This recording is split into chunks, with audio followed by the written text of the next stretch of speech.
this wall, right across the street from 11 Aziz Suruk Sokak.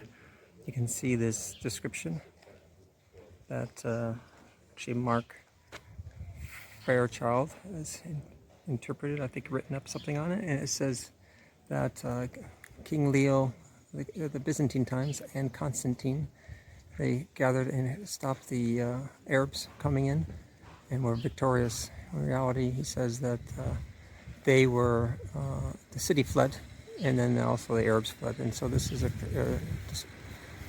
depiction of the time. So this whole reconstructed wall that we see on this side, during that time period, 6th, 7th, I think 8th century, whatever it was, that the Arabs tried to come through. And this was put up after to kind of fortify this wall to because it was weakened with the attacks. So this is the section here that was put together. So even in the wall, you can see some other older material used. Looks like there's some Roman material from some type of structure that was broken apart, put in this wall. You can see also the leveling. They level the wall with these different rows. You see this lot in the Byzantine structure adopted later on in the Ottoman structures. In this tower, you actually walk through. It was a gate at one point. Okay, coming up from the main street where the Istanbul gate was, and you see these other construction here of a later, I think this is believed to be part of a palace, maybe Constantine's palace. You come around the first white tower area, you'll come actually see this section here. That block right there is a block that says Onesimus, the son of Onesimus. It's early time period, Roman time period, and it talks about how appreciates this man is a good scribe.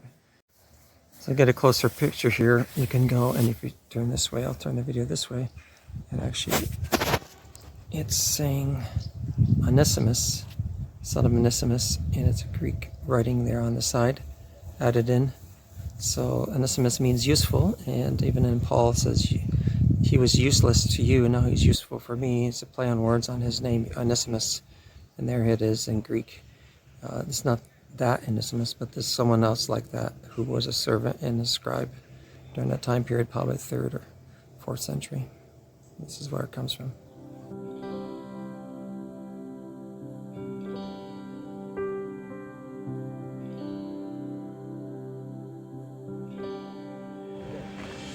So you have the pedestrians going through the tunnels on the sides, and you have the wagons and the carts going through the middle. So let's take one of these aside. This is the way that I, as a pedestrian, should be taking. Going through here, get some shade, which is nice. I guess we got a double gate. Go to another one, keep them separate. I'll get hit by the traffic. So this is, I think actually it's 3 sections. I could be wrong. I guess we're going up to the road section here. Some of these walls, you can see some walkways. You can actually go in. You go in. It goes around the corner, maybe as a safety. And comes back out between the walls. See these sections here. So you have the bigger walls. You have an intersection. You have another wall of protection against anybody coming invading. So the Byzantines had walls, sometimes waterways in between, but I don't think they had a waterway in here. Just probably a section where the guards would walk and protect the city. Or maybe some commerce was taking place in this area.